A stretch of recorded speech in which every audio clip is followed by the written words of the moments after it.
Pogo Hub sa Bamban, Tarlac at Mayor Alice Guo nakitaan ng koneksyon sa Porac Pogo Hub. So may common personalities po ang Porac at saka yung Bamban.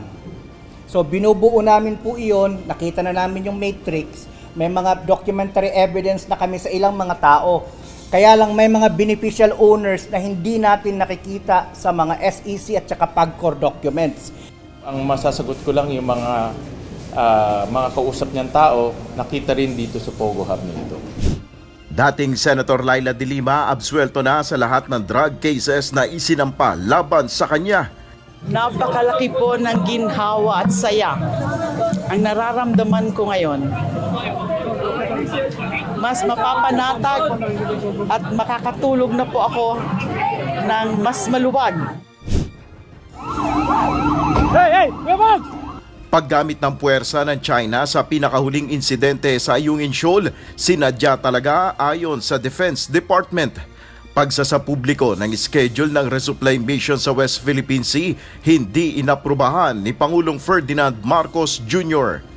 We see the latest incident in Ayungin not as a misunderstanding or an accident. It is a deliberate act of the Chinese officialdom to prevent us from completing our mission. Navy personnel na naputulan ng daliri sa Ayungin Shoal incident, naniniwalang intensyonal ang aksyon ng Chinese Coast Guard. Department of Foreign Affairs magkakaroon ng pulong kasama ang China sa Hulyo. Hindi siyang may tawag na aksidente, ma'am. Intentional, ma'am. Intentional yung pagbangga, pagbutas, pagsira. Dating Pangulong Rodrigo Duterte at Senator Ronald Bato de la Rosa iimbitahan na sa pagdinig ng Kamara kaugnay ng extrajudicial killings.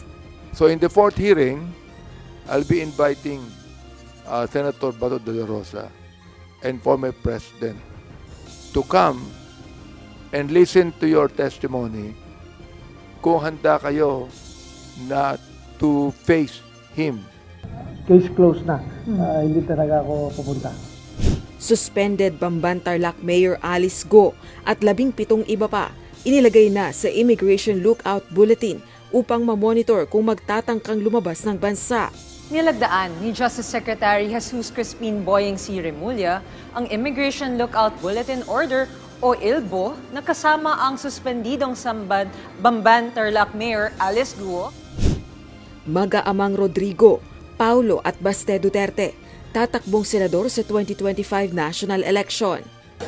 Lahat sila raring na tumakbo Si PRD, Senator, yung kuya ko, si Paulo Duterte, yung congressman ngayon, Senator, si Sebastian Duterte.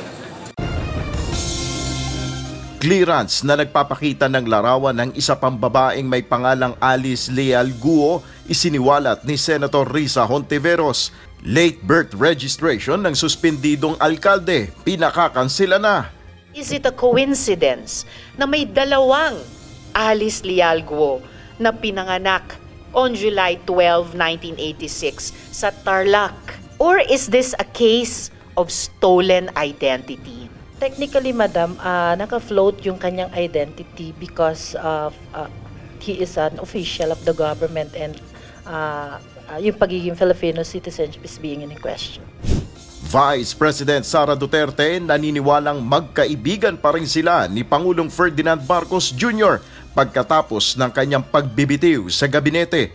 Susunod na DepEd Secretary, hindi umano required na manggaling sa education sector. I would think, sa tingin ko, ay magkaibigan pa rin kami ni Pangulong Bongbong Marcos. Panibagong 18 pakete ng shabu natagpuan sa karagatang sakop ng Kawayan, Ilocos Sur na palutang-lutang. PNP Maritime Group tumutulong na sa pagsuyod sa mga baybayin ng Ilocos Sur.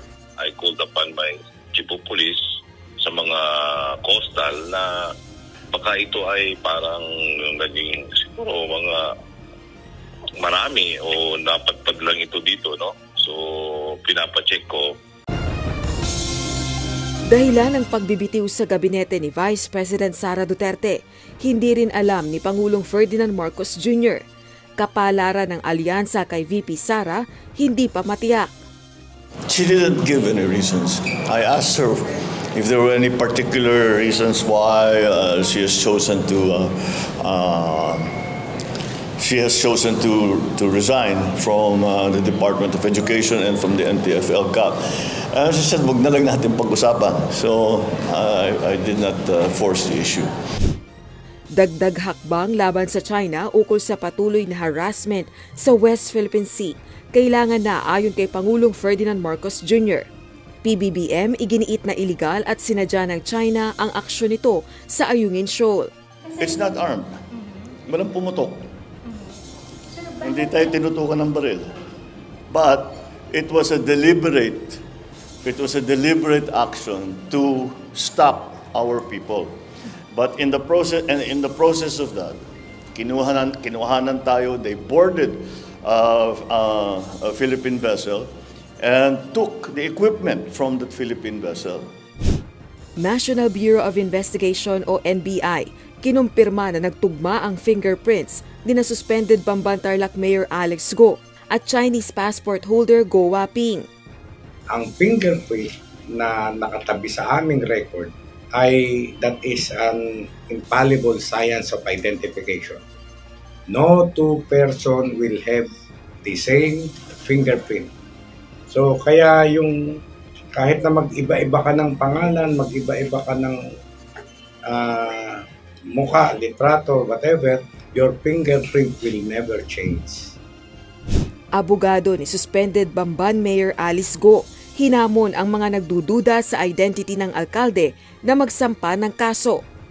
Isampa nila sa court para masagot namin kasi mahirap yung ganyan trial by publicity. Yung ilalabas lang natin sa mga investigations na ganyan.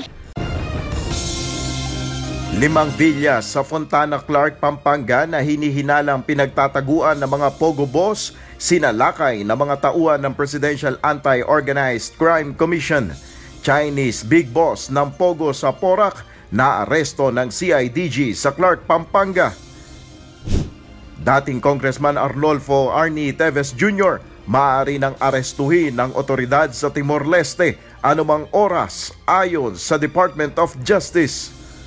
It's now a question really of what do they have to do, and that's a policy decision on the part of Timor-Leste authorities whether or not to arrest him for purposes of making sure that he won't slip out of Timor-Leste. Hindi po kailangan unless ipag-uutos ng court. But ang sabi sa akin ng mga abogado sa Timor-Leste ay usually po the status quo is maintained. Kasi wala naman pong nag-change sa situation. At delivery rider na binasa at sinaktan pa umano sa katatapos na Wata Wata Festival sa San Juan City, nagsampa na ng reklamo. May lumapit po sa akin isang lalaki na akma po akong babasain ng tubig. Pinigilan ko po ito. Nagsabi po ako na, boss, wag po muna kasi mababasa po yung cellphone ko at saka ito po yung laman po nito ay mga documents. Ngunit hindi po ako pinagbigyan. Binasa pa rin po ako hanggang po yung cellphone ko po ay nasira kasi nabasa po ng tubig. Gamitin natin ang revised penal code kasi mas may ngipin yan. Talagang makukulong sila dyan, mas mataas ang multa at talagang mararamdaman nila ang parusa.